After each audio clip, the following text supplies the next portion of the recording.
Tudo bem? Olá, tudo ótimo. Como vai, Alexandre? Tudo bem. Prazer estar falando contigo e quero dizer já de pronto, como primeira consideração, muito obrigado pela tua disponibilidade, muito obrigado por estar junto conosco aqui na Escola Superior de Direito Municipal. Para nós é uma honra te ter aqui para falar de um tema tão interessante, tão importante, eu diria, né? Tão importante da nossa realidade, que tem a ver com a absorção e com a implantação das novas tecnologias para a gestão dos litígios de massa, né? Eu quero dizer que a doutora Cristiane Iwakura é doutora em processo civil pela Universidade do Rio de Janeiro, é procuradora federal, advogada da União, então, de modo que tem uma familiaridade com o tema que vai ser tratado, tem obras escritas sobre o tema, e mais do que familiaridade com o tema a ser tratado, eu diria que a Cristiane, assim como eu, que sou procurador do município de Porto Alegre, nós todos, né, que exercemos a advocacia nesse ambiente, que é o ambiente do litígio de massa, sentimos essa necessidade, mais do que isso, sentimos a importância absoluta de adaptação a essa nova realidade. Então, Cristiane, quero te passar a palavra. Como eu já tinha te dito, tu és a nossa convidada especial dessa noite. Todos aqui estão curiosos e com muita vontade de te ouvir. E, claro, na medida em que tu fores fazendo tua exposição, eu também gosto muito de processo civil, sou um fã do direito processual. Eu sou professor de processo há bastante tempo e sinto essa necessidade, tenho muita curiosidade também, certamente quero fazer um bate-papo bem legal contigo. Cristiane, a palavra é tua. Bom, então, primeiro gostaria de cumprimentar aí o pessoal que está entrando, né? Já vi alguns amigos aí. O Rafael Oliveira falou, ela é craque. Craque é ele, né? Ouvir um craque falando isso de você, enfim, não tem preço. Queria agradecer, viu, Alexandre, o convite, a você, a Daniela Cravo, inclusive, né, o contato foi através, eu vi uma palestra da Daniela sobre LGPD, que é um tema que eu estou estudando muito aqui, tem tudo a ver com a nossa atividade, e eu espero poder atender. Aí, enfim, qualquer dúvida, estou aqui à disposição. Eu acho que a gente tem que passar esse tema de forma leve, né? Porque a tecnologia já é algo muito assustador para o advogado. Então, a gente vai conversando, a gente vai evoluindo. Então, estou aí à disposição de todos. Aí, você gostaria que eu começasse falando? Quer fazer já uma pergunta? Não, eu gostaria que tu inicie como tu te sentires melhor, mas se tu me provoca para fazer uma pergunta, eu já vou fazer uma pergunta de plano. Então, eu te confesso, Cristiane, que ao longo desse ano, essa pandemia ela trouxe diversos efeitos colaterais, digamos assim, né? Trouxe diversos efeitos colaterais para todos nós, que repercutiram no nosso dia a dia, que repercutiram na atividade do exercício da advocacia, seja advocacia privada, seja advocacia pública. E muitos desses efeitos colaterais altamente negativos, diria eu que altamente negativos. Mas não se pode deixar de reconhecer, eu acho, um efeito colateral que talvez seja positivo, e que diz respeito exatamente a essa aceleração. Aceleração do quê? Daquilo que já existia, daquilo que já tinha lá uma semente no passado, mas que talvez agora a gente tenha tido a necessidade de acelerar esse processo, que é o processo de aplicação de tecnologia, é o processo de fazer reuniões virtuais, é o processo de fazer sustentação oral virtual, o processo de fazer audiência virtual, e isso parece, aí eu viria até ouvir tua opinião, já seria uma primeira pergunta, parece que isso veio para ficar. Eu não tenho dúvida de que é um efeito colateral da pandemia, já existia essa tendência, mas que houve uma aceleração por causa disso. Veio para ficar. Agora, ao lado dessa aplicação, né, das novas tecnologias, nós precisamos ter a preservação, diria eu, de princípios processuais, assim como tu é uma processualista, tu és uma processualista, e de princípios processuais, como garantia de contraditório, como garantia de ampla defesa, algumas situações que eu presenciei em audiências que eu participei, eu fiquei um pouco assustado. Então, então eu gostaria de ouvir tua opinião sobre isso. Primeiro, se essas novas tecnologias vieram para ficar, eu já desconfio qual vai ser a tua resposta. E segundo, como fazer para compatibilizar isso com segurança jurídica no processo. Muito bom. Não, então realmente você falou exatamente isso. A gente já vinha caminhando nesse sentido da informatização, da automação, e a pandemia foi um grande empurrão, porque a gente ainda tinha um obstáculo, vamos dizer assim, até tratei na minha tese como barreira tecnológica ao acesso à justiça, né, que seria um quarto momento, que era uma resistência até cultural.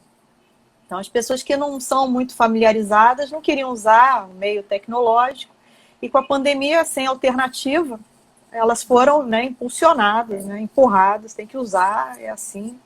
Então, com isso, muita gente acabou se descobrindo com as tecnologias. Tinha gente que não gostava e que hoje ama.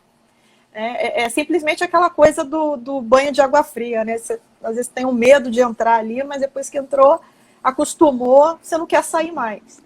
Então, esse momento foi muito interessante, e isso também a gente percebeu no movimento também, com relação aos atos normativos, que a gente também não tinha tanta regulamentação, e a gente começou a ver aí o CNJ se movimentando para regulamentar, para tentar uniformizar, colocar ordem, né? Porque cada um saía lá do seu jeito, né? Implementando seu sistema, e a gente foi se profissionalizando cada vez mais. Então, hoje a gente está num nível de excelência que a gente não tinha há exatamente um ano atrás. A gente evoluiu demais em um ano. Então, isso que você falou é importante.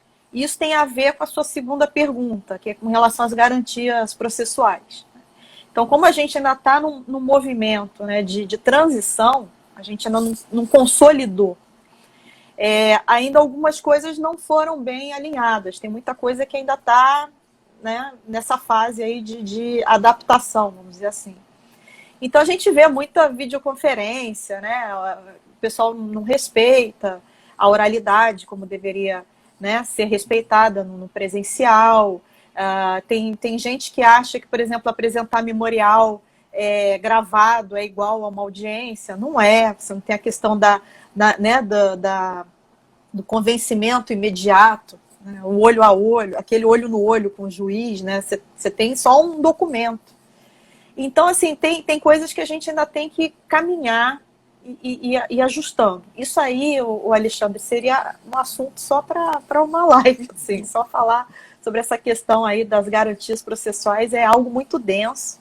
Então, eu percebo esse problema de um atropelo também, com relação às prerrogativas do advogado, né, dele querer sustentar, dele querer apresentar provas. Até que ponto o meio eletrônico ele é suficiente? Então, eu vejo o pessoal aí apanhando no sistema para juntar anexos. Você não consegue juntar um anexo só. Você tem que quebrar em vários arquivos, porque o máximo suportado são 2 MB. Então, você vai dificultando ali a vida do advogado, vai tornando ali, né, uma gincana, e ele não consegue ter o mesmo acesso que ele teria no presencial. Quando a proposta da tecnologia é substituir o meio presencial e ainda trazer várias vantagens. Melhorar. Então, não é dificultar. Então, esse é um papo aí que a gente tem que ter muita coisa envolvida. O primeiro momento que a gente teve com a informatização, lá por volta da Lei 11.419, por volta do 2006, assim, foi um ano 2006 foi um ano bem interessante. Né? A gente teve a emenda 45, que criou o CNJ, veio essa lei da informatização. Então, nesse contexto que a gente começou a caminhar para a informatização.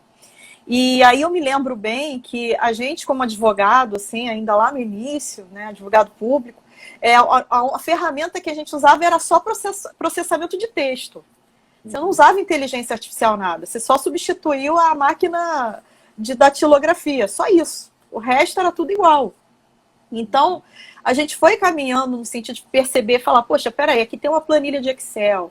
Vamos usar essa planilha de Excel para organizar aqui os processos?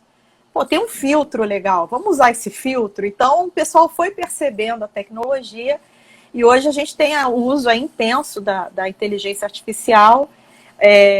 Depois, até não sei em que ordem que eu posso falar isso, mas hoje a gente chegou ao ponto de ter lá o Sapiens, que é um sistema tão avançado. O Gabriel, não sei se está ainda aí assistindo, que ele falou que estava entre aqui o jogo do Flamengo e o Inter.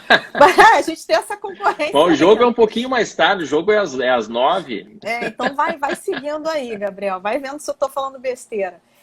A gente tem sistemas lá que fazem uma filtragem de processos interessante. Você vai fazer uma peça, ele tem inteligência jurídica de falar qual é o precedente aplicável, qual é a jurisprudência, coisa que a gente lá no passado apanhava. Eu perdia muito tempo ali no papel procurando, né, precedente. Eu me lembro de trabalhar, Cristiane, com mala direta. Tu lembra disso? Mala direta ou tu não nem lembra dessa questão da mala direta?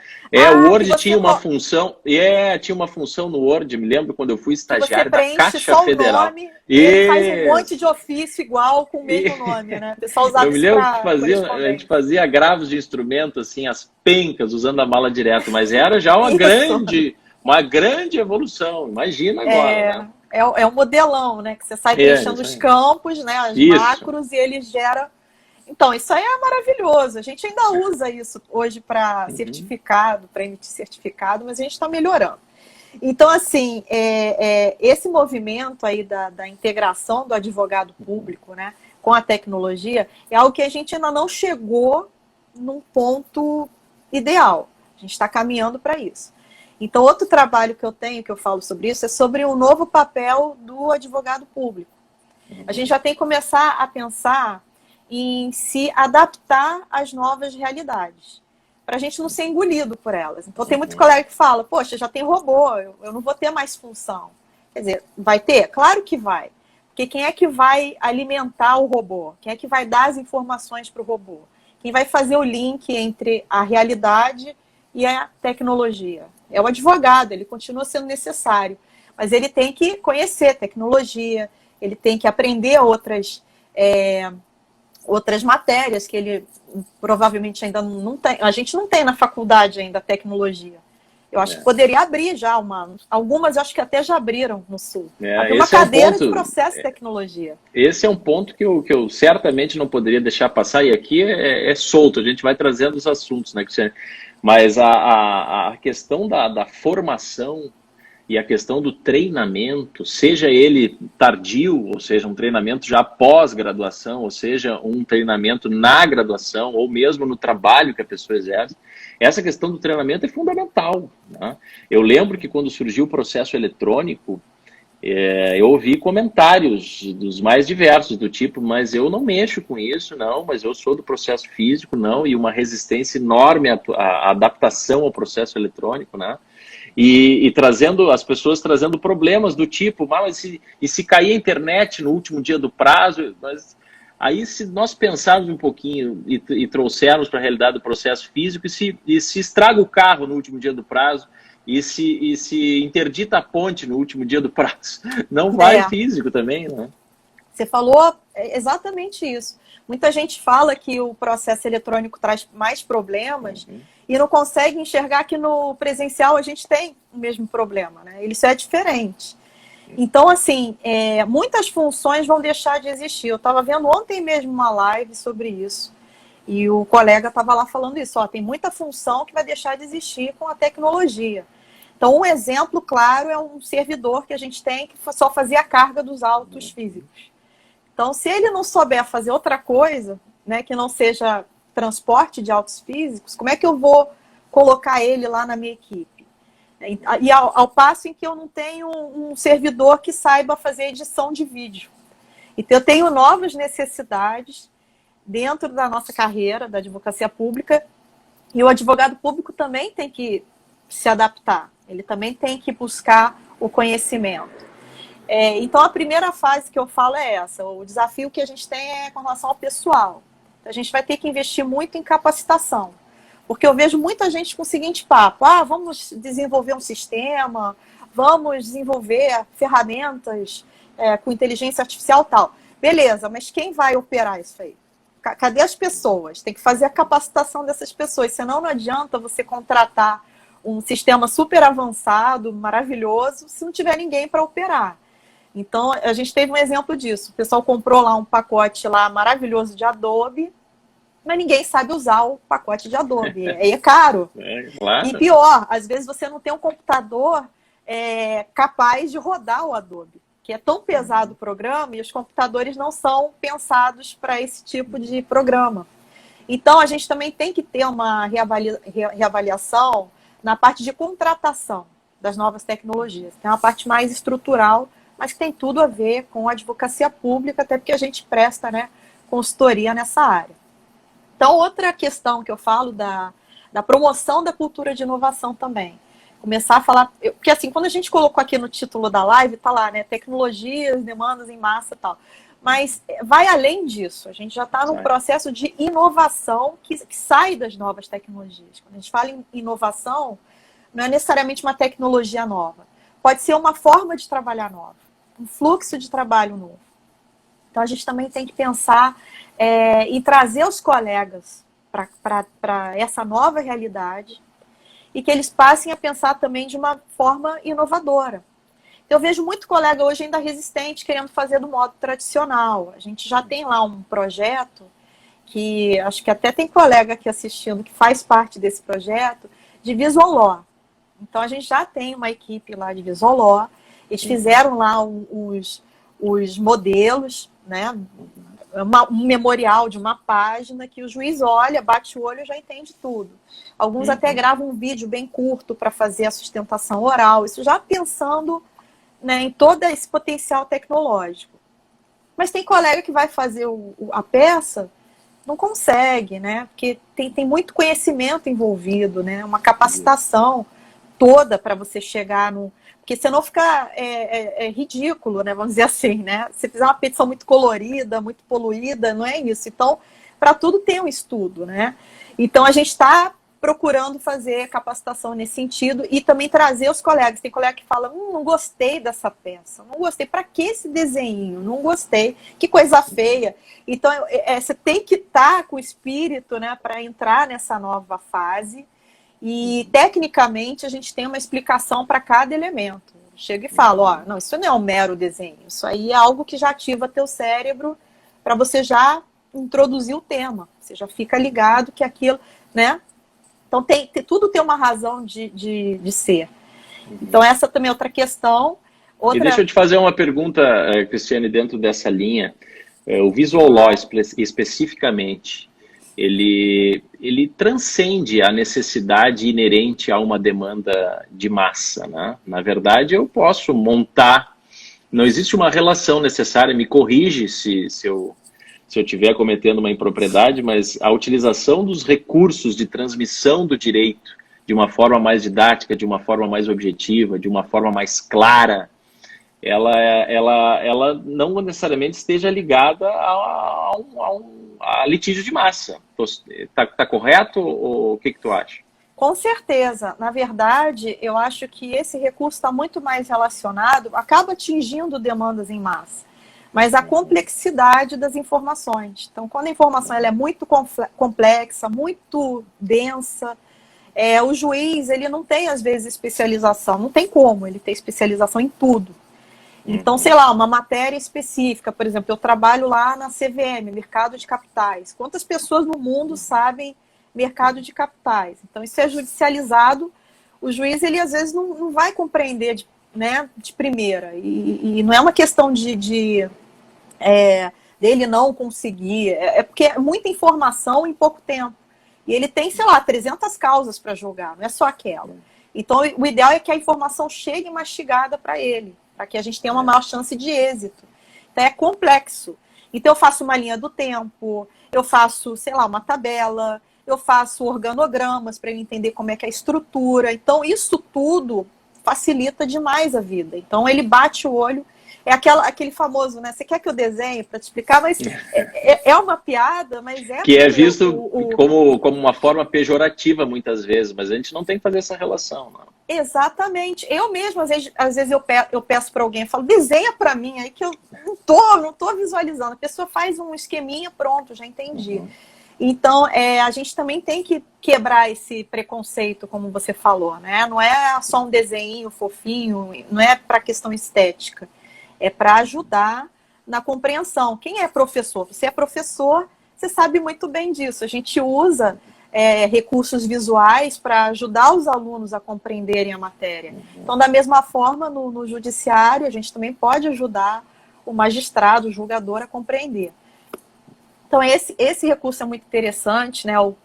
Tem vários, enfim, especialistas que estão trabalhando, estão muito mais adiante nessa questão, mas eu trouxe aqui só para ilustrar como que a gente já está caminhando para outra forma, outra linguagem que a gente está tendo com o Poder Judiciário. E deu tanto certo que tem juiz já que está pedindo. Ele fala, por favor, grava um memorial, traz uma petição mais simples. Eles estão gostando. Esse feedback é importante para a gente. Eu lembro, Cristiane, quando antes de me formar, eu fiz um estágio no TRF aqui da 4ª Região, Tribunal Regional Federal da 4ª Região. Eu lembro bem, isso gravou. Um advogado entrou no gabinete e diz, olha, doutor, eu estou trazendo aqui um memorial, eu não lembro agora, mas era um livro, ele entregou basicamente um livro para o desembargador a título de memorial. E o desembargador teve toda a franqueza de dizer para ele o seguinte, olha ao meu redor, os processos na época todos físicos, né? Olha ao meu redor aqui, eu sou uma ilha cercada de processos por todos os lados, o senhor precisa ser conciso, o senhor precisa ser objetivo, o senhor precisa ser direto, para que eu tenha condições realmente de compreender e mais do que isso, lhe dar a resposta tempestiva, né? Sim. E isso é uma realidade lá de trás, que os juízes já sentiam, mas hoje talvez nós tenhamos recursos para ganhar em objetividade, né? O Visual Law talvez seja uma expressão disso. E para que a gente possa adaptar, porque realmente, se nós não utilizarmos esses recursos, e aí fora das demandas de massa, na nossa perspectiva, mas nós precisamos ter consciência de que o judiciário trabalha permanentemente com a massa, né, Cristiane? Esse é um grande ponto, né? Exatamente. E aí vem também o uso da tecnologia para... né, filtrar essas demandas, ver o que é repetitivo, né? A gente tem lá também aqueles recursos, né, do processo civil, né, o IRDR, os precedentes, isso tudo já é para tentar aglutinar ao máximo as causas, né, repetitivas, né, tenham vários pontos em comum e sejam decididas num só bloco, mas a gente também tem o uso da ferramenta tecnológica para auxiliar nessas tarefas, inclusive no processo de tomada de decisão. Então é aí que a inteligência artificial está entrando com força. E aí eu separei aqui, além dos ODRs, eu vou deixar os ODRs, que eu vi que você gosta desse tema, a gente fala ele em seguida. Outra etapa que a gente tem é da gestão de processos e de equipes. Isso também é muito importante. Então, o advogado público tem lá a sua equipe, tem seus estagiários, às vezes tem um assistente, né, um assessor, um técnico para auxiliar. Então, também é importante que o advogado ele saiba gerenciar essa equipe da forma mais eficiente possível. E aí a gente também começa a introduzir mais o conhecimento interdisciplinar, a gente começa a resgatar noções de gestão de pessoas, de liderança, enfim, formação de equipes multidisciplinares. Esse é o objeto do meu estudo agora. Estou adorando essa parte, que realmente é muito, muito interessante. Formar redes de colaboração. Você falou muito bem, quando a gente começa a desenvolver um Visual Law, tem que ter um relacionamento muito bom com os outros órgãos. Então é muito bom eu trocar ideia, né? A AGU com a Procuradoria Estadual, com a Municipal. Como é que está sendo aí a experiência de vocês? Falar com o Judiciário, o que vocês estão achando aí do nosso trabalho? Está melhor? Está pior? Ministério Público? É bom manter uma rede. E a tecnologia ela tem essa característica. Ela é uma das únicas áreas que eu vejo que a pessoa que não quiser conversar com outras pessoas, quiser caminhar sozinha, não vai dar certo. Tecnologia é um procedimento extremamente democrático. Foi justamente por essa razão que se vê a LGPD é fruto de um processo longo, com vários debates, várias audiências públicas, porque a gente tem muito conhecimento interdisciplinar. Então, a gente precisa conversar com outras pessoas de outras áreas para fazer um bom trabalho. Então, essa é uma característica diferente da tecnologia, diferente do direito civil, direito processual. Você tem lá os clubinhos fechados, não tem problema nenhum, dá para ficar o clubinho fechado. A tecnologia ela é um pouco mais aberta. Esse processo, né, da dialética é muito forte nesse desenvolvimento. E aí, nesse processo aí de gestão, de nessas formas de trabalho que a gente tem, nos novos sistemas de gestão de processos, de equipes, aí a gente tem aqui algumas experiências da AGU que eu até já adiantei, né? Tem o Sapiens, que usa essa inteligência jurídica para te ajudar na organização do seu trabalho, na filtragem, na execução de peças. Porque é importante, olha só que coisa interessante, quando eu entrei na AGU, isso aí foi em 2006 que eu tomei posse. No ano que eu entrei na PGM, mesmo ano. Foi o mesmo ano? Mesmo 2006, novembro de 2006. O meu foi outubro. Outubro de 2006. Quase lá. 9 de outubro, até lembro da data. E aí eu me lembro que quando eu cheguei lá, novinha, tal, o que eu vou fazer aqui, né? Era assim, vai que é sua, procura teu processo, não tinha modelo, não tinha nada estruturado. Então, um primeiro problema que já foi equacionado hoje, a galera nova que entra já tem um banco de dados. Então, você já tem um banco de dados, né, de peças, de teses, a gente não tinha isso, a gente tinha que correr atrás. Outra questão também, quais são os processos que eu vou trabalhar? Qual é a chance de êxito que eu tenho nessa causa? Eu posso recorrer ou não? E já falando aí do movimento aí dos meios alternativos, a gente também teve uma forte tendência, pelo menos há uns 10 anos atrás, né, isso começou, de falar, olha, não vai recorrer de tudo, você vai perder, então pelo menos, né, a gente começou a ter vários atos autorizando a gente a não recorrer. Então isso também é algo que pode ser colocado numa ferramenta tecnológica, ela fazer lá uma avaliação a partir de dados, isso aqui tem uma chance de êxito baixa, o crédito é baixo, então aqui você pode dispensar o recurso. Vocês utilizam jurimetria, Cristiane? Sim. Aí exatamente isso. O pessoal já está caminhando nisso, está em desenvolvimento. A gente já tem algo muito próximo na PFN, a PFN está bem avançada com relação o rating dos créditos, né? Inclusive, a gente... foi no final do ano passado, se eu não me engano, ou foi no início desse ano, eu estou meio perdida no tempo por causa da pandemia, mas acho que foi no final do ano passado, que teve lá a premiação do Inovare, a AGU ficou em primeiro e segundo lugar. Legal. A gente concorreu com a gente mesmo, foi uma coisa muito engraçada. O primeiro lugar ficou com o Sapiens, né, que é esse sistema mais amplo, né, de gerenciamento. E o segundo colocado foi o PGFN Analytics, que é um sistema que faz uma classificação de riscos a partir do perfil dos devedores. Então, eles sabem qual é o crédito que vai ter maior chance de ser executado, qual que eles não vão ter chance. Então, não vai queimar energia para cobrar aquele devedor, vai ter retorno. Isso que tu estás falando, olha, é música para os meus ouvidos. Eu acho isso uma mudança de cultura que é necessária na administração pública, é necessária no âmbito da advocacia pública. Eu tenho absoluta convicção disso. Porque existia uma cultura, e talvez lá em 2006, né, vamos voltar lá para o início dos nossos concursos, das nossas carreiras públicas. Lá em 2006, talvez a cultura fosse ainda de que deixar de lado uma execução ou eventualmente não interpor um recurso, isso traria prejuízo. Né?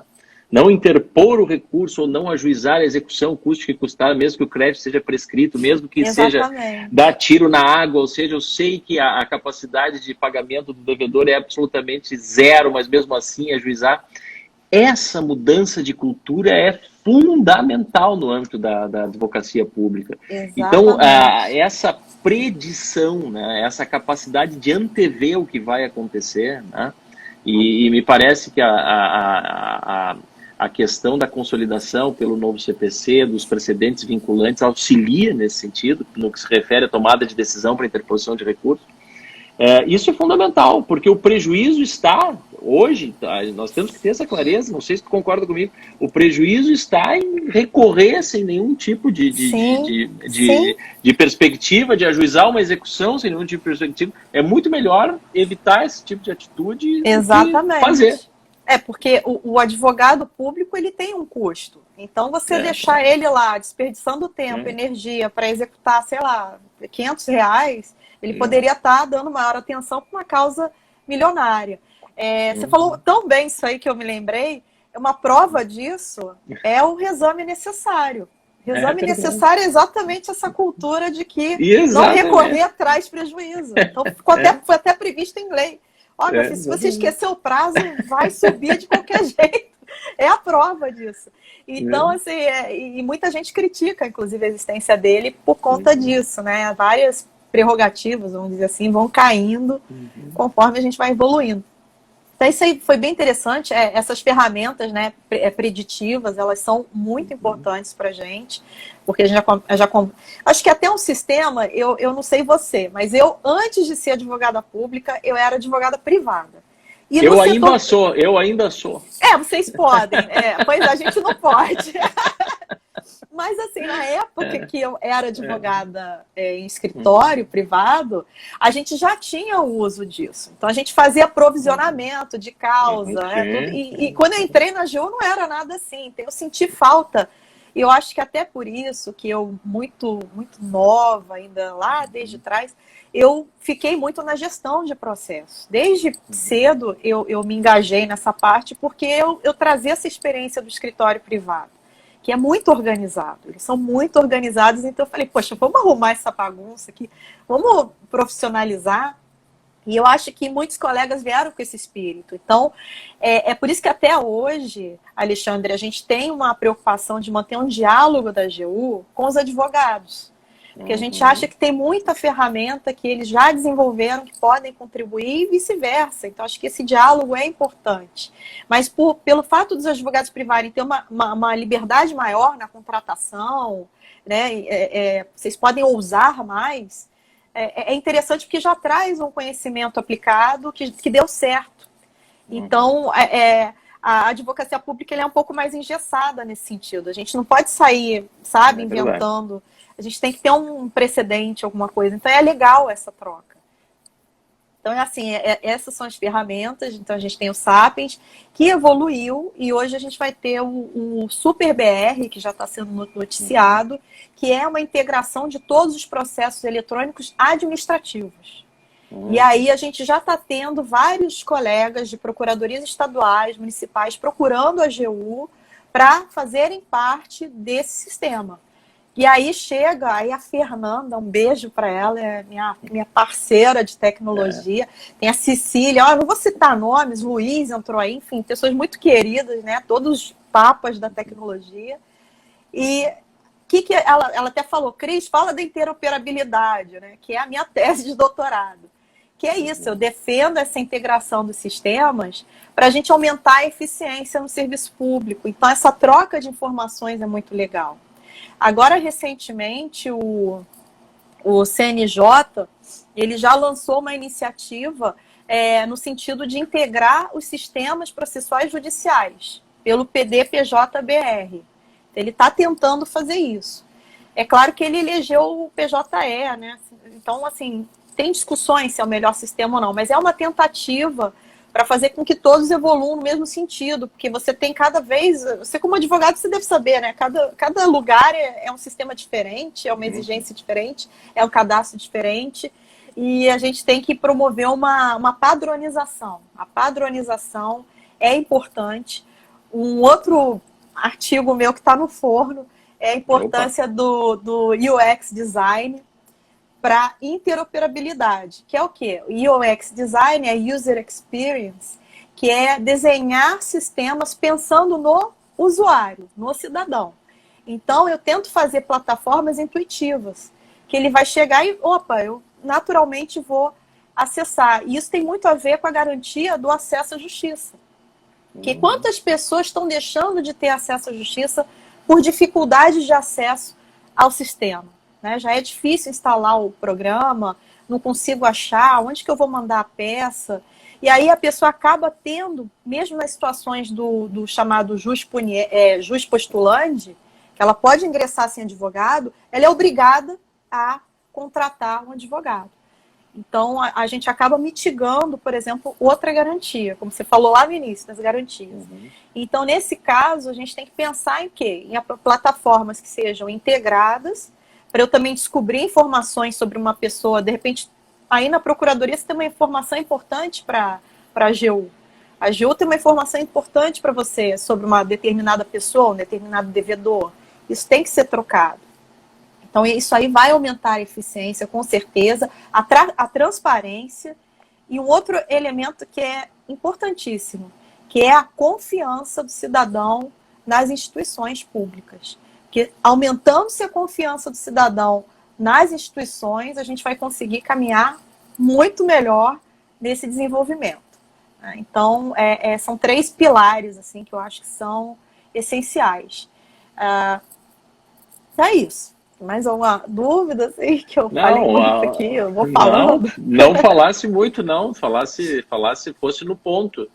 Uma das questões que eu sinto, vamos dizer assim, que os colegas mencionam e que efetivamente a gente, não para uma procuradoria estruturada como é a PGM de Porto Alegre, evidentemente que não com uma procuradoria super estruturada, como é o caso da AGU, né? Mas o que eu ouço e ouvi muito nesse ano de 2020 é a questão do acesso à tecnologia, né? Então, muitos advogados dizendo, mas aqui no interior a internet é precária, mas o sistema de audiência utilizado pelo TJ é um sistema que eu não consigo acessar adequadamente. E fazendo uma analogia banal, né? É algo que a gente está experimentando muito no ensino, tanto no ensino jurídico, quanto no ensino fundamental, quanto no ensino médio, né? Qual é a grande discussão hoje que se tem no Rio Grande do Sul? Eu tenho certeza que no Rio deve ser a mesma, em São Paulo. Na verdade, as escolas estaduais, por exemplo, não terem as aulas presenciais fazem com que muitos alunos não consigam ter o mesmo acesso que estudantes de escolas particulares, que têm em casa cada um o seu computador, que tem uma internet adequada, né? Que tem uma orientação adequada, que tem suporte de informática, né?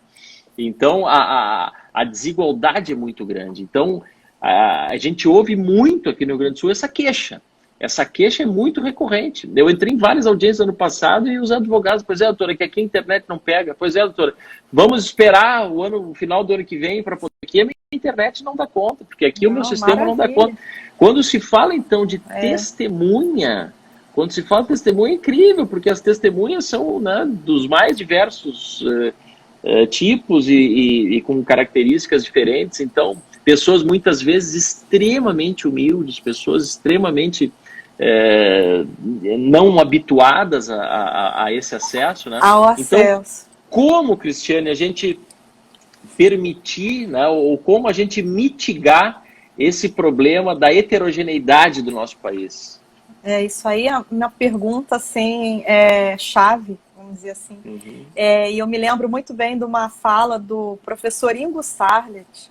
Sim, da PUC aqui. Ele falou o seguinte, uma referência para nós. Com base na experiência da Alemanha, ele falou assim, olha, nesse contexto de pandemia, o acesso digital ele passa a ser uma garantia fundamental do cidadão. Entendeu? Então é muito interessante colocar dessa forma. Então a preocupação que o Estado tem que ter de garantir as ferramentas, o acesso ao meio, à internet, porque você falou bem, educação, saúde, telemedicina também está fazendo, o judiciário e vários outros serviços essenciais. Eu fiz um trabalho aqui, eu elenquei mais de 12 sites que tem a ver com a nossa vida, o nosso cotidiano, desde o ICAC, da Receita Federal, até o INSS, em que o acesso praticamente é obrigatório pela via digital. Então, você está, né, praticamente criando um obstáculo para essas pessoas que não têm o acesso. Agora, com relação ao estudo da exclusão digital, andei também estudando isso aí, pelo IBGE, nota-se que, de fato, a fatia da população que ainda não tem acesso a celular, computador, é muito pequena.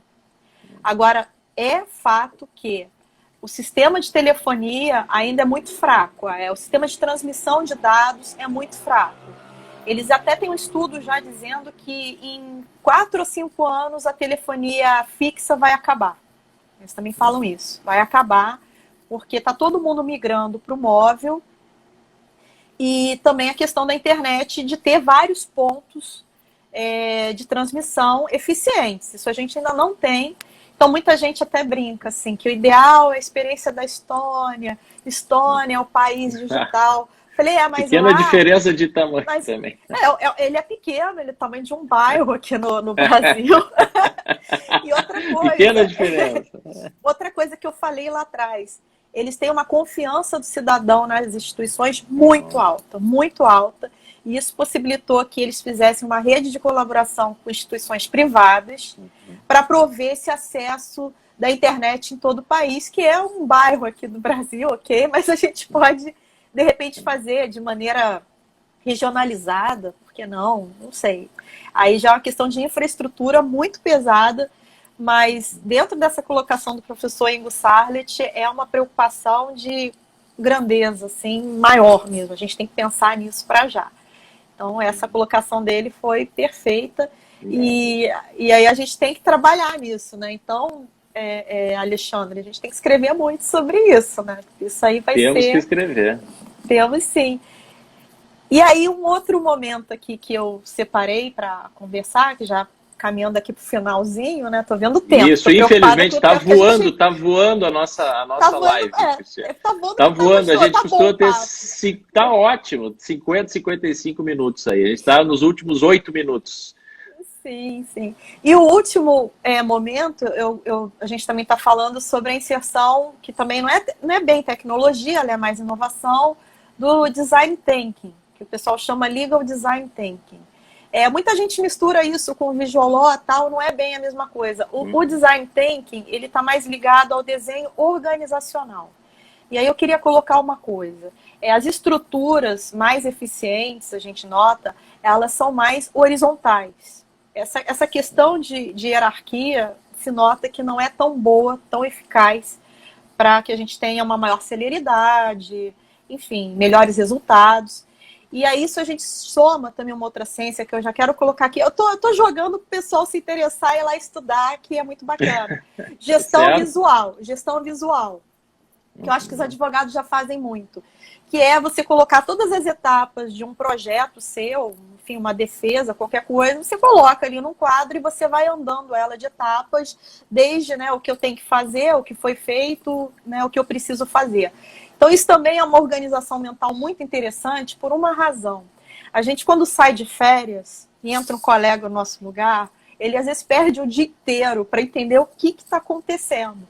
Então, com esse mapa visual das atividades, ele consegue entender exatamente qual é a fase que está e qual é o próximo passo a ser dado. Então, isso vai incrementar muito a eficiência nas equipes, principalmente na advocacia pública. Eu tinha muito essa dificuldade de substituir alguém, eu ficava que nem aquele meme do João Travolta, assim, tipo, perdido, assim, o que eu vou fazer? E agora a gente tem também novos estilos de liderança, e os advogados públicos, eles também exercem essa função. Eu tenho até um outro artigo também falando sobre o advogado público do futuro, e aí eu falo... Olha aí, ó. Eu falo não li agora... o teu artigo, esse eu gostaria de ler de imediato. Tá para sair uma obra sobre a advocacia pública. Aí, quando sair, eu vou divulgar com certeza. E aí eu falo sobre 4 funções do advogado público que tem a ver com os ODRs, né, que você gosta.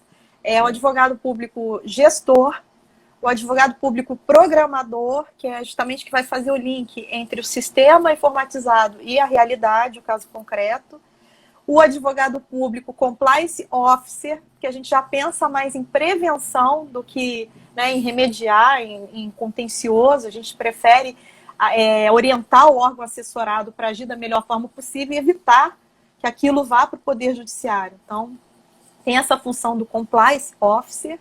E, por fim, o advogado mediador, que é o negociador, né? Ele vai tentar conciliar, que isso é muito mais eficaz do que realmente também as vias judiciais. Então, esse é um outro papel. Tá lá a Fernanda. A Fernanda tá lá botando ali o link. Fernanda é ótima, gente. Olha só. Pois é. Inclusive, eu e Fernanda estamos organizando aí uma obra que vai ser processo de tecnologia, que vai vir aí, tá maravilhoso, assim. O elenco, assim, que a gente conseguiu ali foi, enfim, espetáculo. E aí, por fim, né, dentro dessa concepção do mediador, a gente tem os ODRs. Então, também é um uso muito interessante da tecnologia. E dentro do que você propôs, Alexandre, a gente também fica muito preocupado com relação a essa formação do consenso. Se isso seria possível através dos meios tecnológicos, né? Eu entendo que sim. Eu entendo que a tecnologia, quando bem empregada, ela serve para qualquer coisa. Então, eu já vou encerrando aqui, que estou vendo que tem só 10 minutinhos para você fazer as suas considerações. Eu já, encaminhando aqui para o final, eu me coloco à disposição de todos aí que estão nos assistindo agora, ou depois do jogo, enfim, né? De forma síncrona ou assíncrona. E também me coloco à disposição lá no meu perfil do Instagram. Eu tenho um site chamado Processo Tecnologia, que eu ainda tô meio ruim de tempo para alimentar, mas tem muita coisa boa lá já, que é www.processotecnologia.com.br. Então, quem quiser, tem muito artigo, tem material lá. E me coloco à disposição para qualquer dúvida, indicação, de bibliografia, o que vocês precisarem. Olha, não dá para encerrar o tema, é muita coisa. Muita coisa. Eu só posso te agradecer, em nome da Escola Superior de Direito Municipal. Para nós foi uma honra, foi um prazer. Agradeço pela tua simpatia, pela tua disponibilidade, mas principalmente pela tua clareza. Tu não precisou desenhar. Da maneira como tu te expressasse, eu tenho certeza que todos que assistiram entenderam a mensagem que tu desejou passar.